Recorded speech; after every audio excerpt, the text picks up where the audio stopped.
Nesse momento agora eu quero entrar num mistério muito profundo contigo. Pega a sua palavra em Lucas capítulo 5. Eu vou falar de Pedro, mas na verdade Pedro não é o centro da minha pregação. Você vai entender por quê no final. Lucas capítulo 5, versículo 1. A palavra de Deus vai nos dizer assim: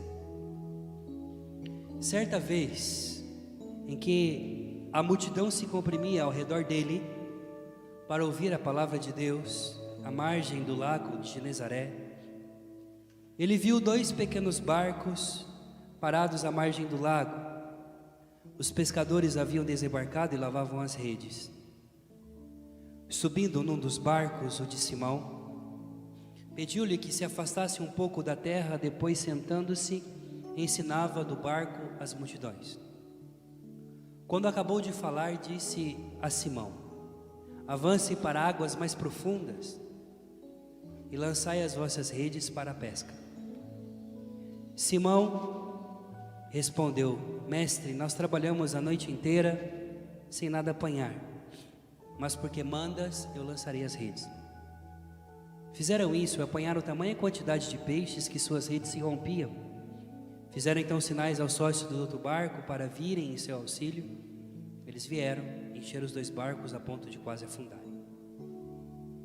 À vista disso, Simão Pedro atirou-se aos pés de Jesus, dizendo: afasta-te de mim, Senhor, porque eu sou pecador.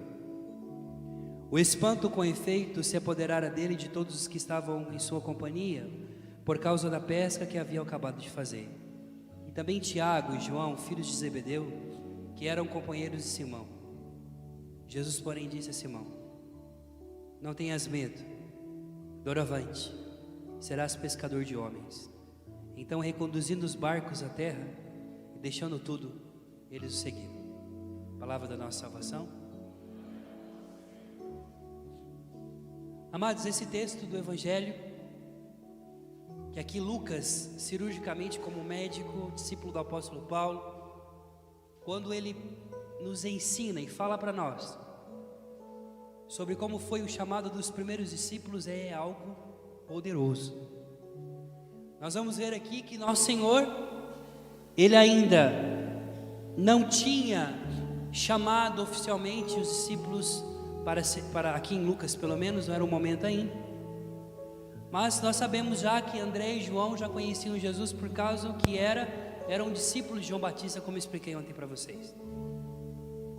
Nosso Senhor está em Cafarnaum, a cidade que será a sua cidade, que vai ser o seu QG, vai ser o lugar onde Jesus vai ser a sua casa.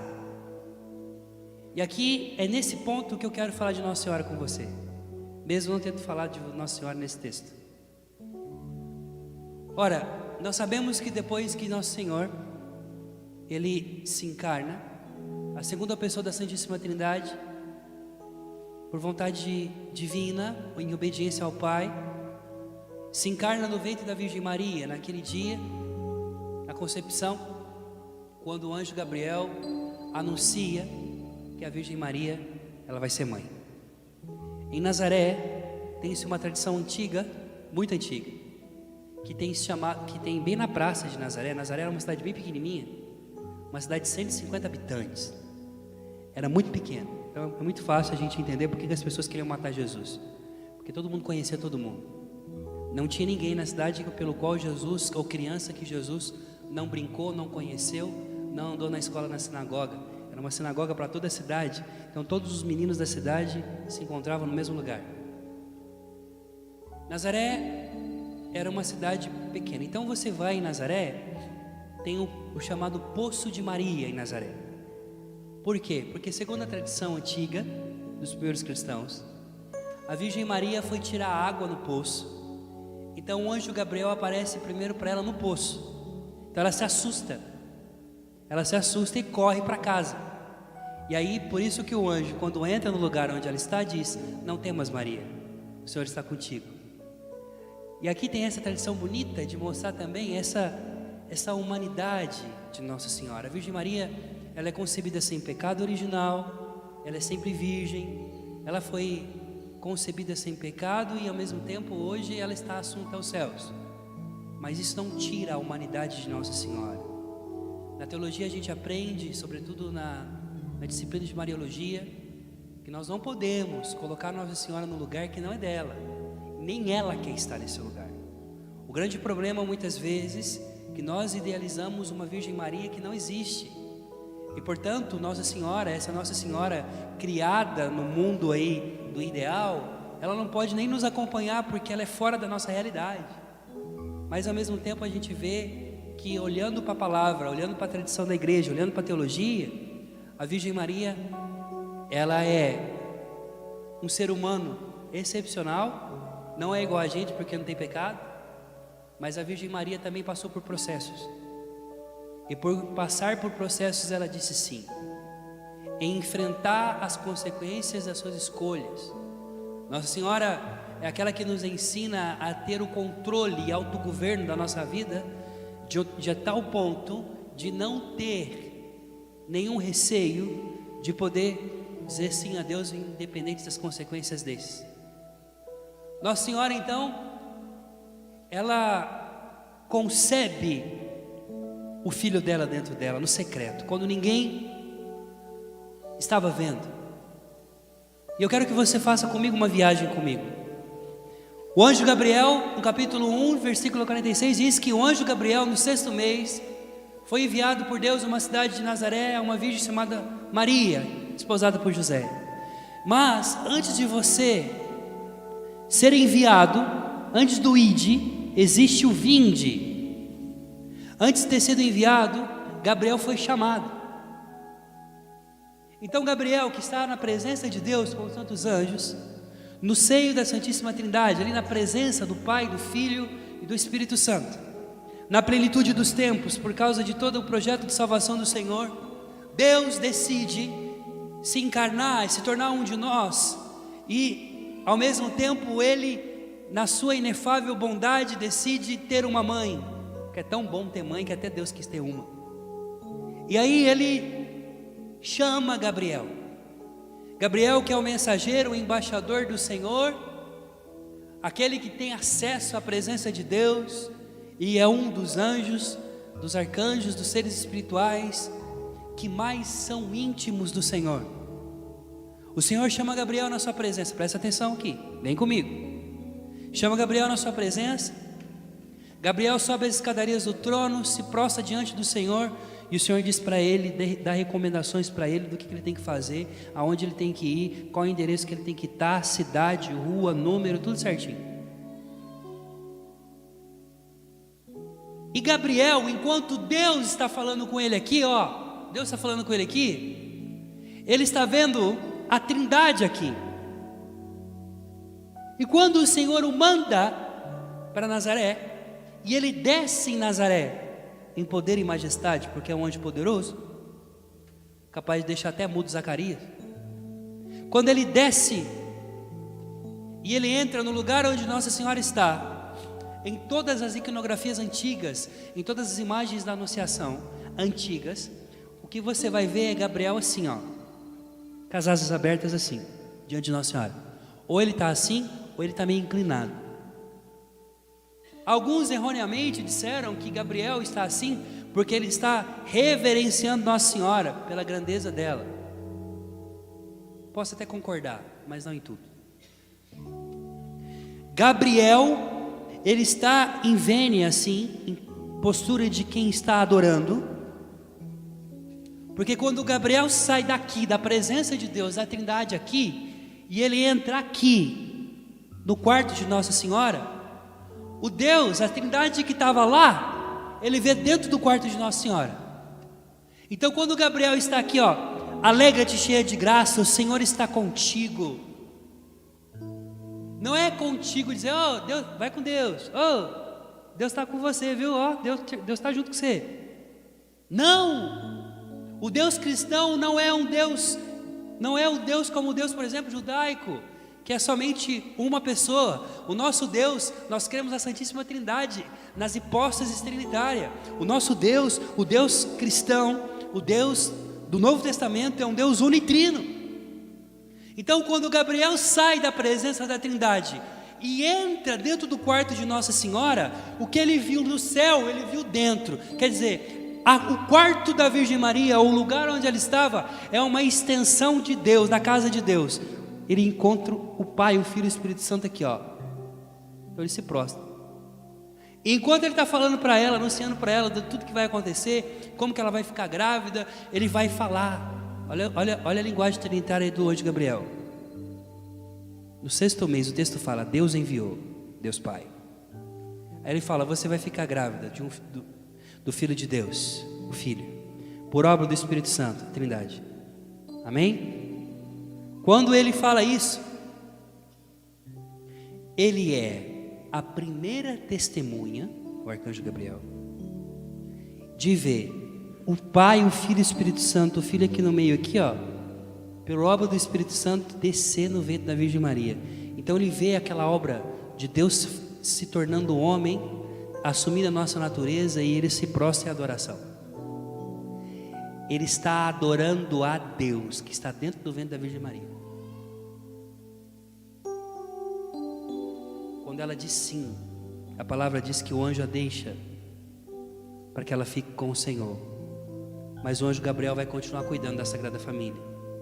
É por isso que os padres da igreja dizem que o anjo da guarda de Nossa Senhora é o arcanjo Gabriel. A Senhora tinha anjo da guarda, só Jesus que não tinha. Jesus não tinha anjo da guarda porque Jesus é o Senhor dos anjos. É Ele que guarda os anjos, não é o contrário. Mas Nossa Senhora, por ser criatura e por ser tão grande, na hiperdulia, em todo aquele conceito que a gente já sabe, da grandeza que ela tem, não tinha que ser um anjo, tem que ser um arcanjo. O arcanjo Gabriel, segundo os padres orientais, né? Deixo aberto aí, mas eu acredito nisso, São Gabriel arcanjo. Por isso que sempre Gabriel e Nossa Senhora estão sempre juntos. Ele é o anjo da encarnação. Então Nossa Senhora diz sim, ela sabe o que acontece com ela. E você que é mulher sabe todo o movimento que acontece dentro do seu corpo, todo o mover. A primeira vez que você sente que você está grávida, começa a mudar as coisas, cheiro, fica, pelo menos a minha esposa, com cheiro misericórdia, ficou super aguçado o cheiro, não podia comer certas coisas. Enfim, Nossa Senhora passa por todos os processos que vocês mulheres passaram.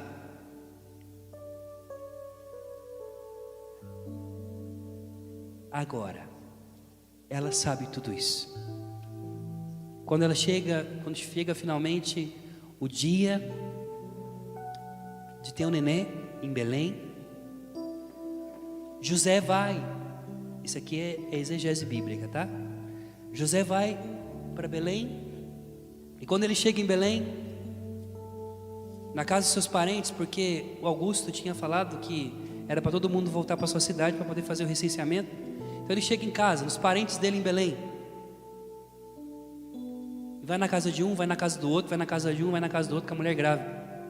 Um judeu não podia negar, por lei de Moisés, não podia negar a hospitalidade. E a palavra diz que eles não encontraram lugar para eles na sala. José bateu na casa de todos os parentes, e provavelmente, isso é uma hipótese, que eu gosto de levantar essa hipótese porque é muito interessante, porque a gente tem que olhar a vida como ela é.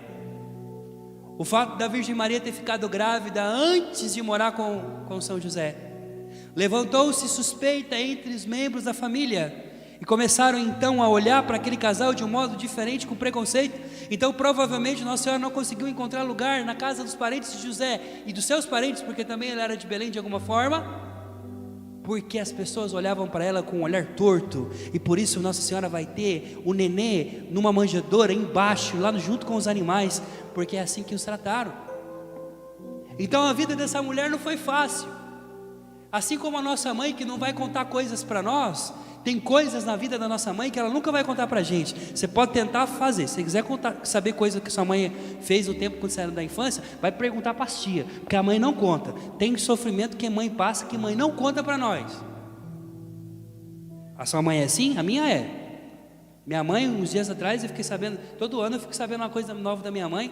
A minha mãe falou assim: isso aqui eu ia levar para o túmulo, não ia te contar porque não vale a pena. Isso aqui, esse sofrimento aqui, não ia te contar porque não precisa. Então tem coisas que mãe guarda, que ela vai levar para ela. Tem coisas que Nossa Senhora guarda, que ela levou para o túmulo do Gólgota. Por isso que a palavra diz que ela guardava tudo no coração. A mãe guarda no coração, é coisa de mãe guardar coisa no coração. E vai meditando durante a vida. Passou dificuldades, não foi acolhida, teve um nenê. Tem um nenê, vai para o templo, oferece o menino no templo, encontra Simeão, o velho, que diz: uma espada vai transpassar tua alma. Ela guarda aquilo, logo tem que fugir para o Egito, às pressas, com a roupa do corpo. Não dá tempo nem de passar em casa para pegar as coisas, monta no jumento, vai embora. E vai morar no Egito por 2 anos, criando o seu filho no lugar mais pagão, do lugar onde existia o culto de idolatria maior da Mesopotâmia. Porque Nossa Senhora ensina a gente a criar os nossos filhos no meio do mundo, não fora do mundo, não numa bolha. Nossa Senhora educou o filho dela no mundo. Jesus, ele tinha que sair de casa, passava pelas pirâmides do Egito, passava pelos feiticeiros e tudo, não deixou de ser filho, não deixou de ser educado. Porque Deus quis ser educado por uma mulher, pensando em Deus. Aprendeu a falar, aprendeu a andar, aprendeu a ler a Torá, junto com Maria e com José. Passa-se 2 anos, o anjo Gabriel de novo, vamos voltar para casa, traz de volta, e quando chega em casa, ali Jesus vai viver 30 anos da sua vida escondido. Só 10% da vida de Jesus foi pública, 90% foi escondido em Nazaré. E 90%, 30 anos é tempo pra caramba, não dá para você colocar na Bíblia, não dá para você colocar num capítulo. Tem tanta história, tem tanta coisa para contar, que você não sabe o que aconteceu, mas tem cumplicidade, tem amor, tem tantas coisas aqui que Jesus viu com Nossa Senhora. A tradição vai dizer para nós que com 12 anos Jesus, quando volta do templo, José fica doente e José morre, e aí Jesus vai viver mais os seus 18 anos com Nossa Senhora, só ele e ela. Passavam os dias juntos, passavam o sábado juntos, viviam coisas juntos, escondido, vivendo naquela cidadezinha. Jesus trabalhou com tantas coisas.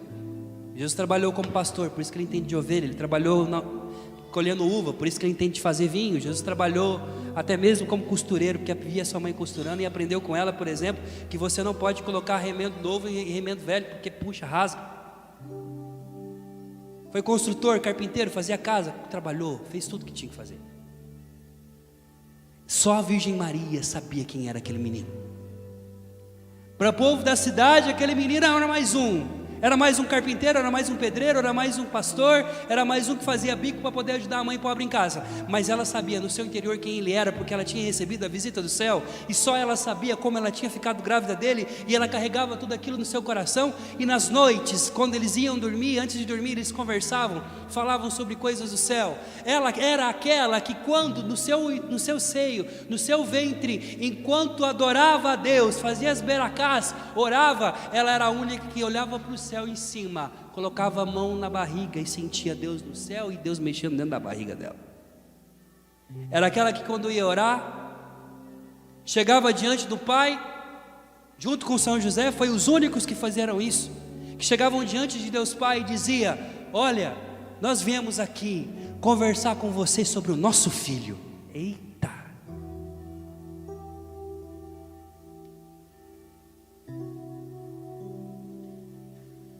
Chega então em Caná da Galileia, pregação de ontem, Nosso Senhor se revela.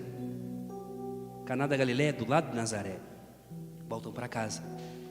Aí Jesus se revela aos discípulos, aqueles que já estão começando a segui-lo. Aí acabou, tem que começar a vida pública, não tem que fazer. É por isso que no mistério do Rosário nós temos o batismo de Jesus, o milagre da boda de Caná e a vida pública. Nos mistérios luminosos, né? A cronologia que o Papa João Paulo II pôs para nós. Caná da Galileia, Jesus tem que se tornar público, ele volta para casa. Agora imagina aqui. Volta comigo mais um pouco. Jesus desce ao Rio Jordão para ser batizado por João Batista. Ele entra na fila dos pecadores, como todos os pecadores que têm que ser batizados. Ele entra, como qualquer um. João Batista, que conhece Jesus, amigo desde o ventre materno, são primos. João Batista, que foi a primeira criança que ficou no colo de Nossa Senhora, né? A revelação de ontem. Fala: eis o Cordeiro de Deus, aquele que tira o pecado do mundo. E ele aponta a Jesus. Jesus é batizado do Rio Jordão. A palavra de Deus nos diz que Jesus é conduzido para o deserto. E quando ele é conduzido pelo deserto, pelo Espírito Santo, ele fica quantos dias? 40 dias. 40 dias. Naquele tempo não tinha telefone, naquele tempo não tinha orelhão para se ligar. Se Nossa Senhora ficou desesperada por perder o menino por 3 dias, imagina como ficou o coração dessa mãe durante 40 dias, o filho no deserto, sem saber notícias nenhuma do menino. Porque por mais que ele tivesse 30 anos, ele vai sempre ser o neném dela. E ela preocupada em Deus, orando, porque não tinha notícias. O deserto, na mentalidade do judeu para aquele tempo, era o lugar onde estavam os demônios, onde tinha as batalhas espirituais, onde vai acontecer o Armagedon, a batalha do Apocalipse, mas também era o lugar onde tinha muito bandido, gente. No deserto acontecia muito assassinato, as pessoas, as caravanas que andavam ali, eram todos, os ladrões ficavam escondidos nas cavernas, e Jesus fica andando ali, perambulando. Então Nossa Senhora não sabe cadê o filho dela. Então nas noites, na manhã, ela está orando, ela está perguntando para o pai: cadê meu filho? Cadê meu filho? Você pode imaginar o coração dessa mãe procurando seu filho, e ele durante 40 dias sendo tentado pelo diabo. Porque quando a gente lê o texto da Bíblia, a gente acha que é tudo normal, é tudo no automático. Ah, legal, Jesus foi conduzido para o deserto, foi tudo certo, ficou 40 dias, voltou, porque ele é Deus. Não, gente, passa pela humanidade, Cristo se encarnou, é vida concreta, isso aqui. Nossa Senhora preocupada com seu filho. Eu imagino Nossa Senhora perguntando para fulano, ciclano, vendo na rua: olha, você viu o Yeshua, meu filho? Não. Você viu Jesus? Não. Você viu? Não, ficou sabendo alguma coisa? A última vez que a gente viu ele estava no Jordão, lá com João Batista. João Batista estava sendo perseguido por Herodes, então a gente não sabe o que aconteceu, sumiu.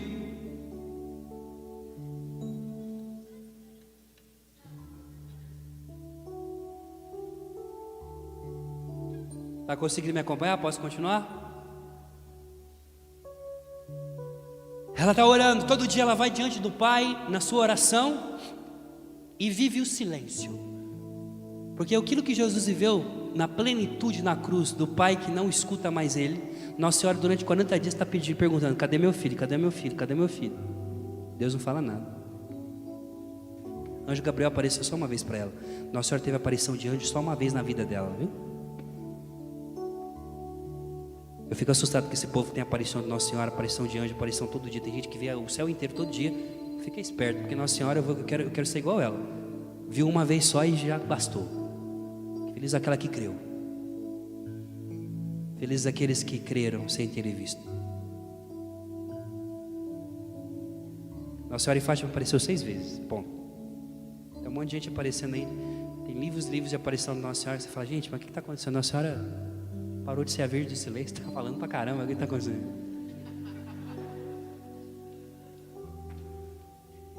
Quando a Nossa Senhora fala, é só 2, 3 palavras, meu filho, resolve o problema de um casamento inteiro.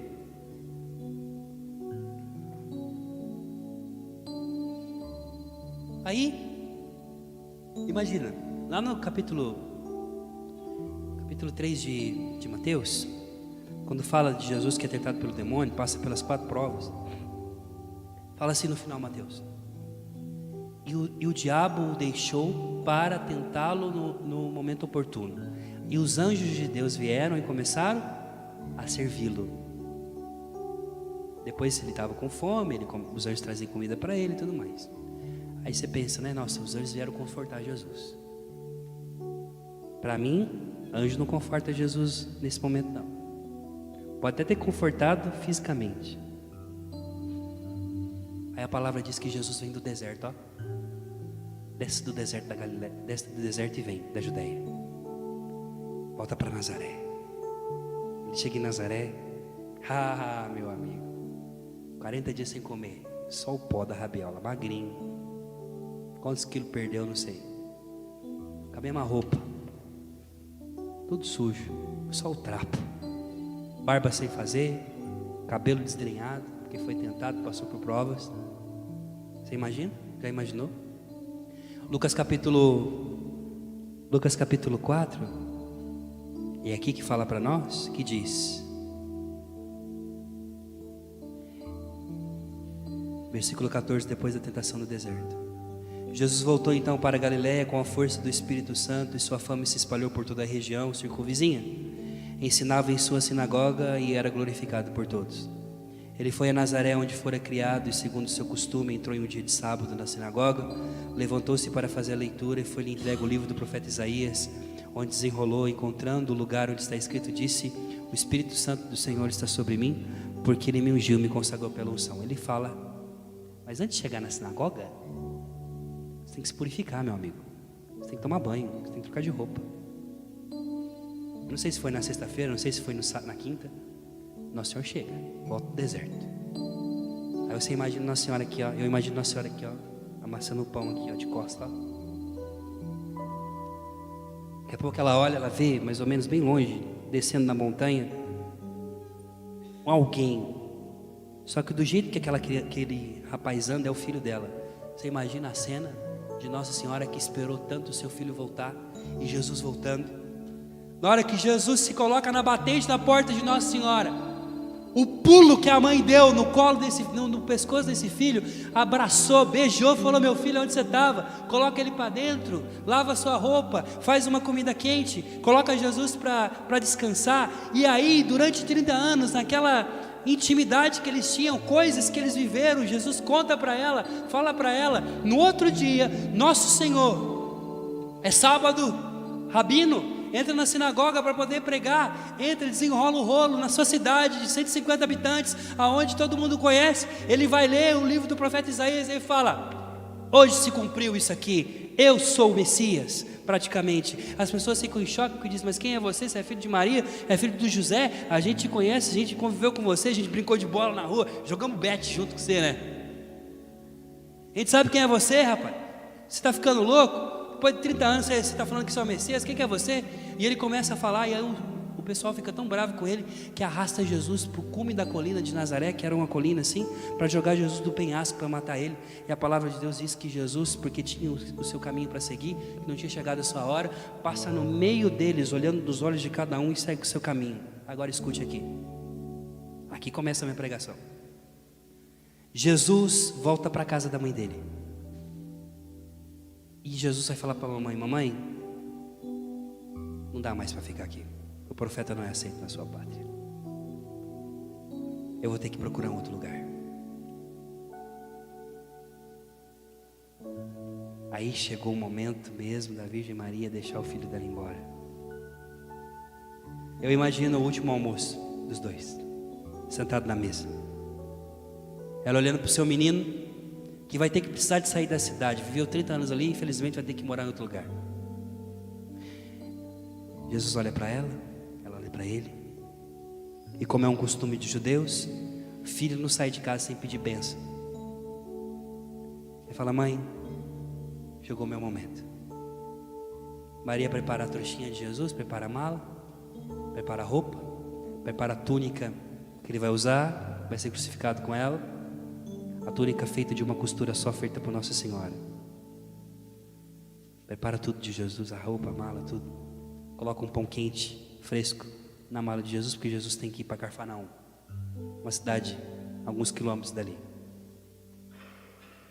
Mas na hora de sair de casa, eu imagino Nossa Senhora pegando a barba de Jesus, assim, passando a mão na barba de Jesus, olhando nos olhos dele e dizendo: meu filho, vai com Deus, tome cuidado, esteja atento no caminho. Olha, a mamãe conhece esse caminho até Cafarnaum, é assim, é assado, é isso. Como que é a música que eu pedi para vocês cantar para mim?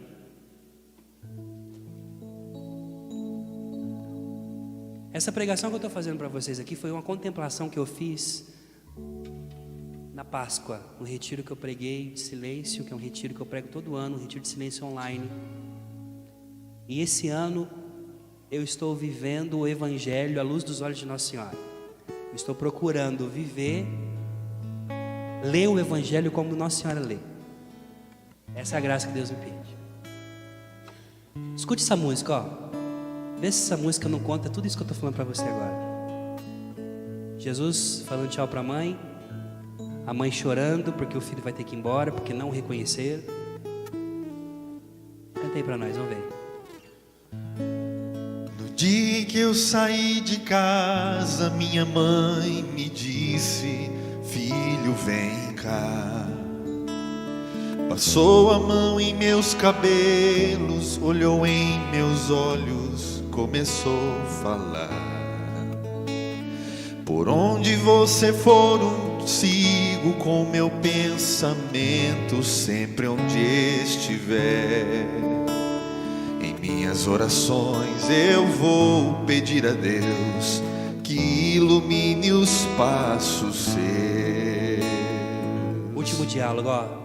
Eu sei que ela nunca compreendeu os meus motivos de sair de lá, mas ela sabe que depois que cresce o filho vira passarinho e quer voar.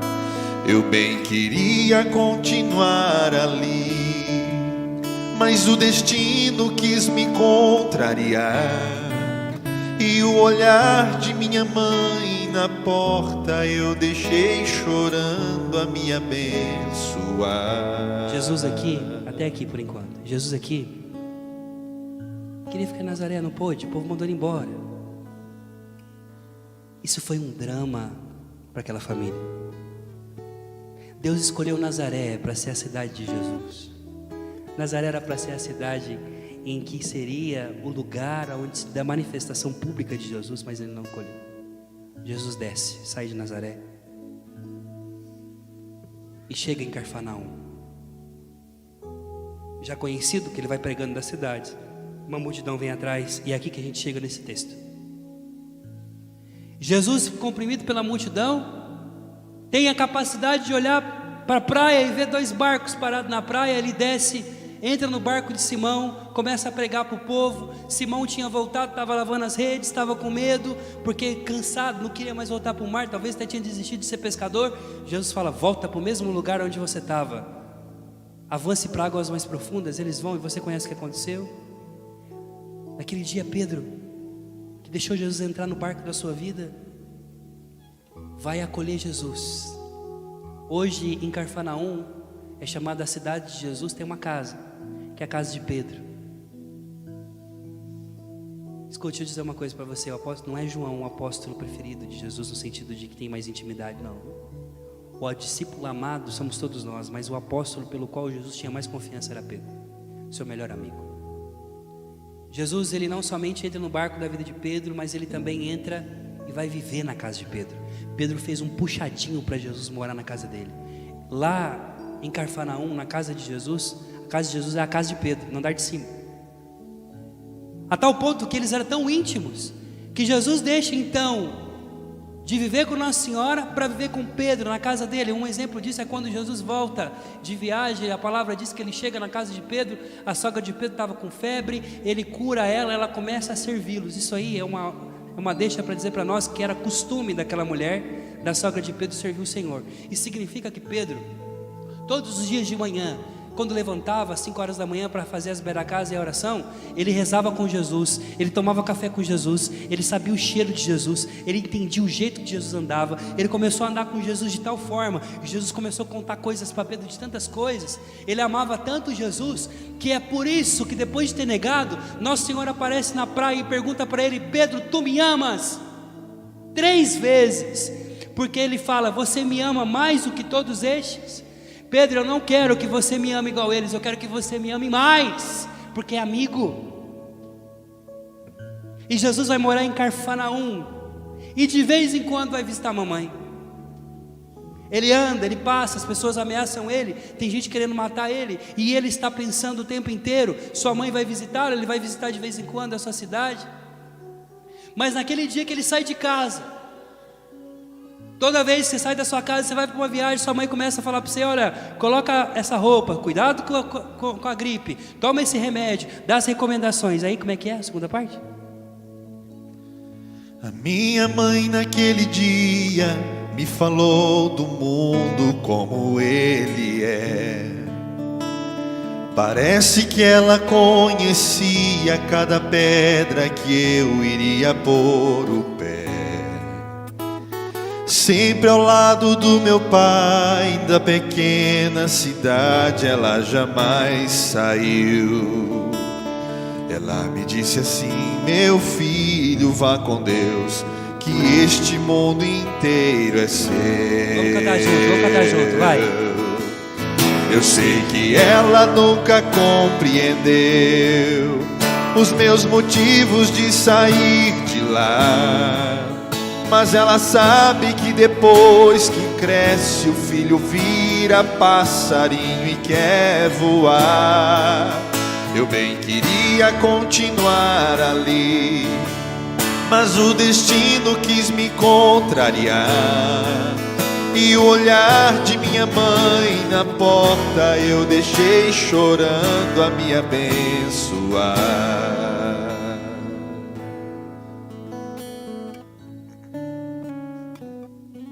Pode aplaudir, mamãe, viu?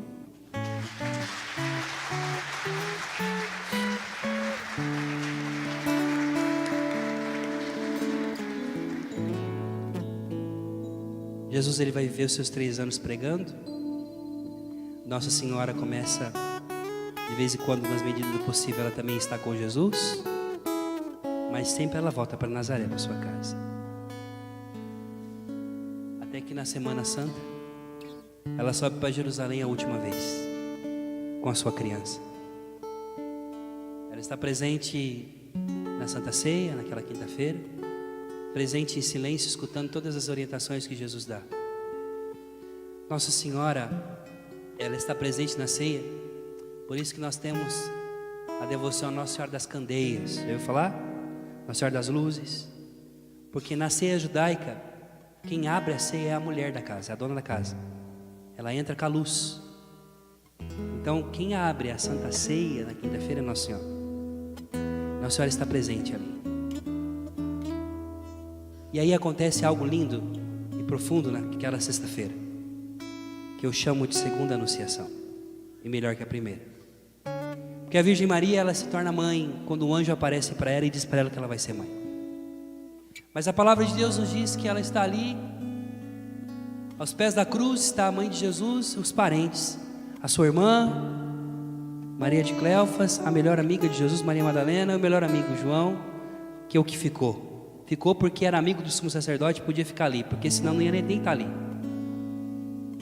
E aí a gente aprende algo muito lindo com essa história, porque enquanto todo mundo está falando que Jesus é um impostor, a multidão está criticando ele, se Nossa Senhora olha para baixo, ele vê a mãe olhando para ele de pé, aqui ó, nos olhos dele, dizendo: está todo mundo falando isso daí, mas eu te conheço, eu sei o que aconteceu aquele dia. Continue, meu filho. Com a espada transpassada na alma, ela olhando para o seu filho, e aí Jesus olha para João, para o discípulo amado, e fala para ela: mãe, aqui nessa cruz, eu estou derramando meu sangue para resgatar uma multidão de filhos de Deus. E porque eu sou filho de Deus, eu quis que a senhora fosse minha mãe, Teotocos. Eu quero também que esses irmãos tenham uma mãe também como eu tive.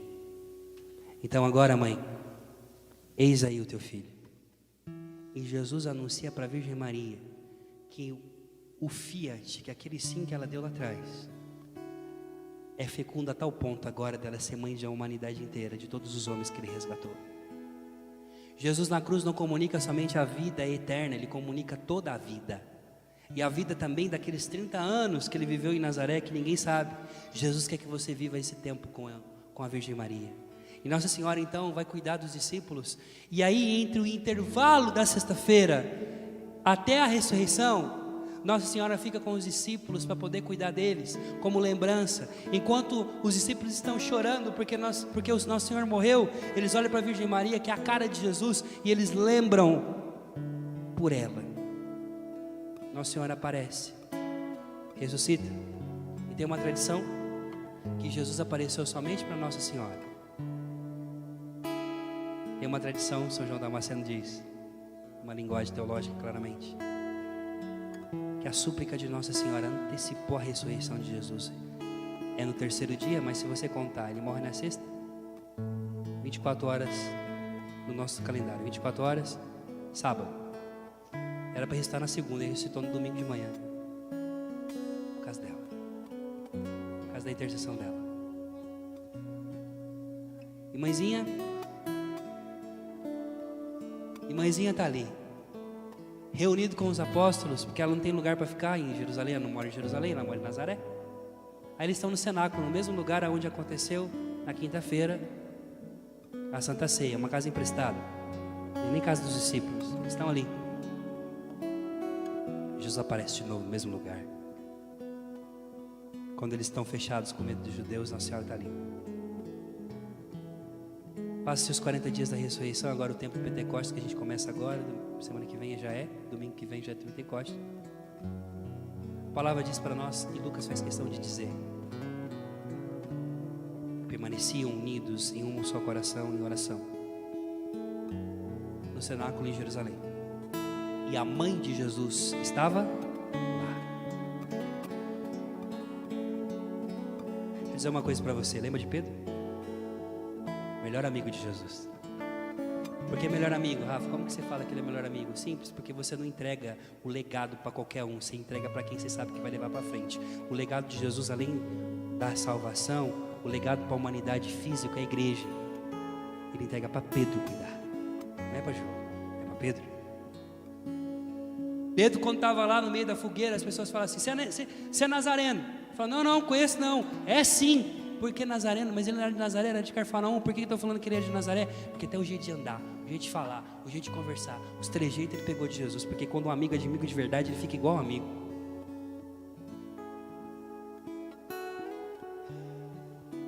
Pedro com medo, medroso. Depois da ressurreição ainda com medo. Ainda fica 50 dias com medo.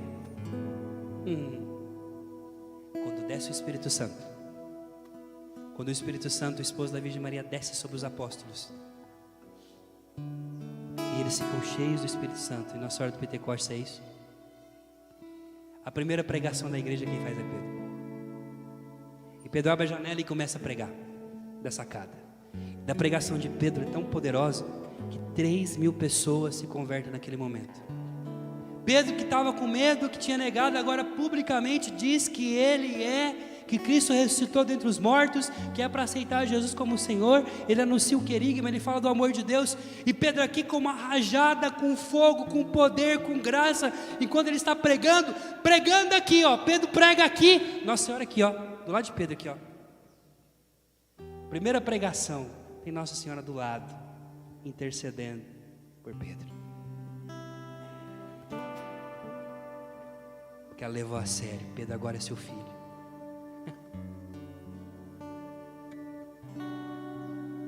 E quando os discípulos então saem, vem vindo comigo, vem fazendo essa viagem comigo.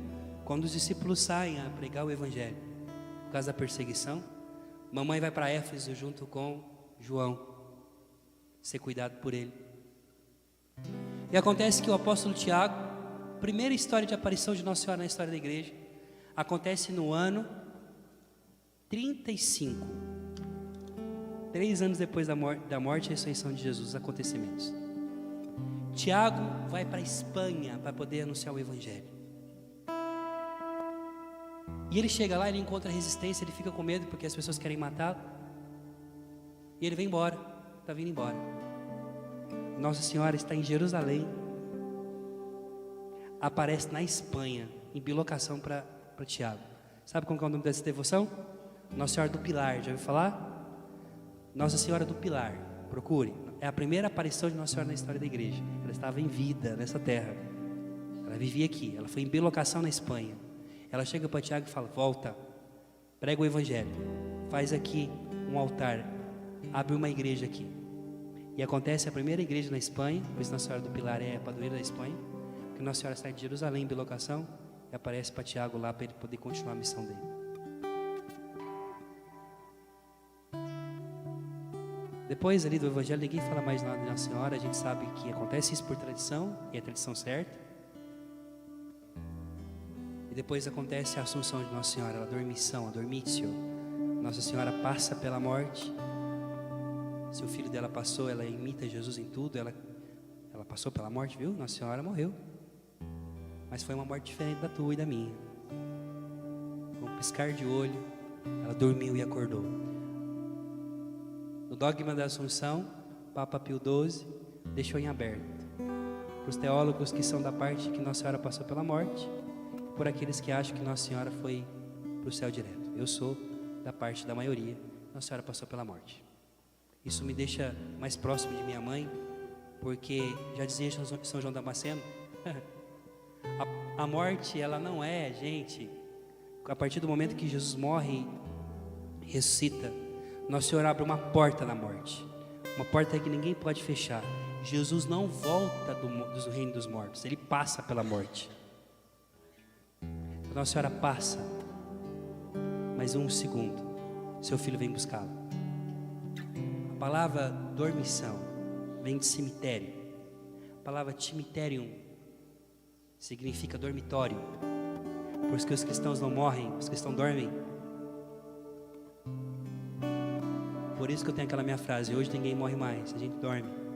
A palavra ressurreição, do grego anastasis, significa despertar do sono.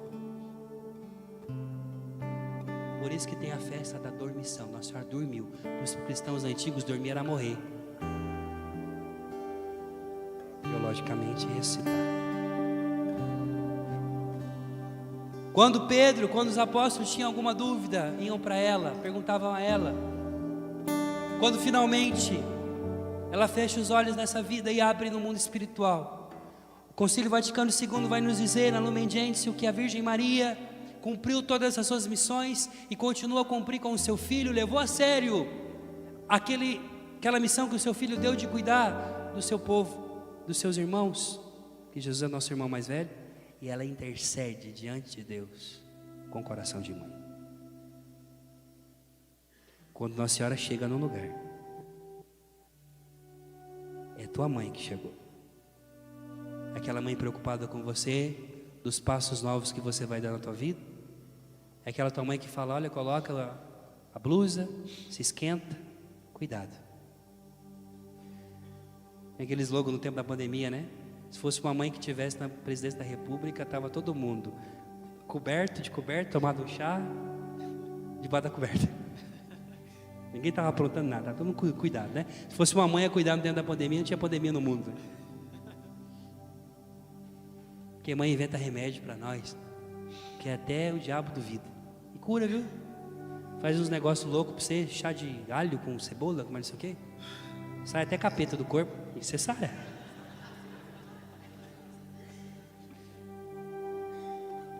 Jesus deixa sua mãe para nós, para cuidar de nós, para levar nós de volta para Nazaré, para viver momentos com ela que ninguém pode falar. Por isso que eu digo, quem vive com Nossa Senhora, vive coisas profundas, mas vive como Jesus viveu durante 30 anos, que só entre você e ela. Não precisa de muita gente ficar sabendo não, viu?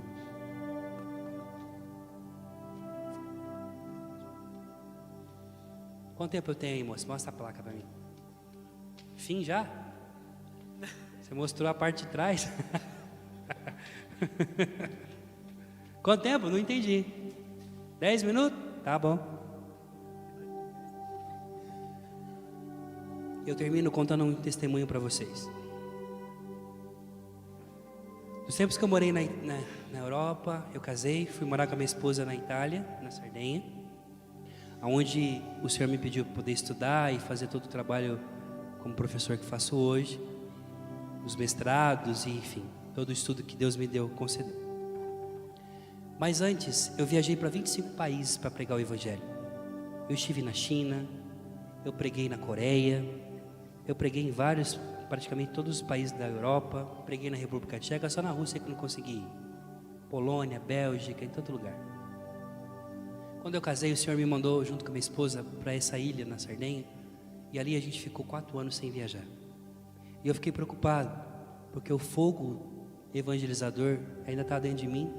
Eu falava: Senhor, mas eu não vou voltar a viajar de novo? O Senhor falava: não, você vai estudar. Eu quero que você estude para poder instruir meu povo quando você voltar para o Brasil. Tá bom, eu estudei, me dediquei mesmo, mas eu ainda tinha vontade de voltar a pregar retiro, ver gente, ver pessoas. Um dia eu vou em Roma, fui pregar um retiro em Roma e fui no Vaticano. Entrei no Vaticano, desci, tem um altar do Vaticano, debaixo do altar, as escadarias que você desce, tem o túmulo do apóstolo Pedro. O túmulo de Pedro está aqui, o altar está bem aqui em cima de Pedro. E eu fui orar, me ajoelhei ali no túmulo de Pedro, comecei a falar para Pedro: Pedro, me confirma na fé, me confirma na fé, meu irmão. Você era o melhor amigo de Jesus, você era a pessoa que mais parece comigo, que fraca igual eu, também que às vezes eu nego ele, eu tenho medo das coisas, mas você recebeu o dom de poder me confirma na fé, na minha missão, eu quero voltar a pregar de novo, Pedro. E eu comecei a conversar, comecei a chorar ali, vivi um momento forte de intimidade. Aí chegou o guarda suíço, né, que é os guardas que cuidam ali do Vaticano, aqueles guardas que usam aquelas roupas de estrada, né? Falou, moço, a basílica já vai fechar, você tem que ir embora. Quando eu saio do túmulo de Pedro, eu pego meu celular, 18 chamadas não atendidas. Eu tive um treco, achei que estava acontecendo alguma coisa com a Lília. Quando eu olhei, era uma ligação de um amigo meu, do Michele, dizendo, Rafael, a irmã Emanuela de Medjugorje tinha que vir fazer uma pregação aqui, perdeu o avião, você não pode ir pregar no lugar dela? Imagina, eu saio do túmulo e já tenho uma pregação numa das igrejas mais centrais de Roma. Eu fiquei 3 horas pregando ali. Nessa pregação, nasceu a Aliança de Misericórdia em Roma. Começa a missão em Roma e tudo mais, depois eu me mudo para Roma naquele ano mesmo. E ali eu comecei, me chamaram para ir pregar na Suíça, depois fui pregar uma pregação ali, e eu percebi que Pedro estava intercedendo por mim. Quando chega, em setembro, eu estou em Portugal, lá em Fátima, Michele me liga, porque o Michele trabalhava na Conferência Episcopal Europeia. Ele me disse, Rafael, deixa eu te fazer uma pergunta. Os bispos da Conferência Episcopal Europeia vão encontrar o Santo Padre. Vai ter um encontro dos bispos. E eu posso levar alguém, eu pensei em você, você quer vir? Falei, claro. Então beleza, dia 27 de setembro, você se encontra comigo lá no Vaticano. A gente se encontrou, eu fui, entro lá, tinha 30 bispos, sentei no último banco assim, igual. E aqui a cátedra do Papa, branca, né? Aquele trono branco do Papa. E eu olhando ali e me lembrando da oração que eu tinha feito no secreto para Pedro, lá embaixo. Aí o Senhor falando para mim assim, e aí, Rafa? Eu sou fiel ou não sou? Entra o Santo Padre, uma distância daqui e ali na câmera ali, eu quase tive um treco. O Santo Padre entra, senta, fala, conversa, deu o discurso dele, falou tudo mais. Aí chegou o momento de cumprimentar o Santo Padre. Aí tinha a ideia de que você podia levar o celular, tirar uma selfie. Eu fui até com o celular, não retardado, querendo tirar uma selfie com o Papa. Entrei na fila. Quando eu entrei na fila, coração a mil, tremendo as pernas, quase desmaiando. Na hora que eu cheguei na frente do Papa, que esqueci de celular, esqueci de tudo, fiquei olhando para o Santo Padre, olhou para mim e falou assim, meu filho, como é que você está? Como é seu nome? Rafael. Eu falei, Santo Padre, eu sou casado, eu tenho um filho, eu quero dizer que a minha casa, minha família reza pelo Senhor. O meu TCC foi sobre o seu ministério, meu TCC de teologia foi sobre a nova evangelização segundo o pensamento do Papa Francisco. Levei o TCC para ele. Falei, olha, eu queria pedir para o Senhor que o Senhor pudesse abençoar a minha casa. Ele falou assim, como que está o Dom Cláudio Umes, o cardeal de São Paulo, né, amigo dele? Estava com câncer na época, fazendo trabalho na Amazônia. Eu falei, ele está na Amazônia. Tudo. Ele falou, nossa, beato ele, porque ele está igual um passarinho livre. Eu estou aqui, preso nessa gaiola de concreto aqui no Vaticano, que eu não posso sair para mais nada, nem minha casa eu posso ir mais. E ele olhou nos meus olhos, segurou na minha mão, pegou na minha mão. E falei, olha, eu queria pedir sua bênção. Ele disse assim, olha, Rafael, eu estou com fome. Se eu começar a abençoar todo mundo aqui, eu não vou comer hoje. Mas na bênção apostólica, eu dei a bênção para todo mundo. Eu abençoei e entreguei para todo mundo. Então, meu filho, essa bênção é tua. Aí ele segura na minha mão assim e fala assim, ó, pega essa bênção. Em todos os lugares que você evangelizar, em todos os lugares que você for, você diga o seguinte, o Santo Padre pediu para que eu pudesse entregar essa bênção para vocês. Eu entrego para vocês, tá bom?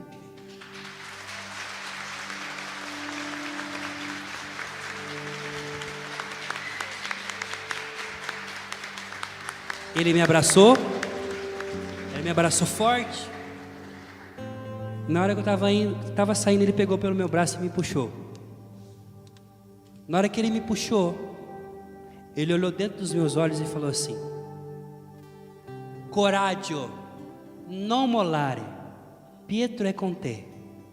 Tenha coragem, não desista, Pedro está contigo.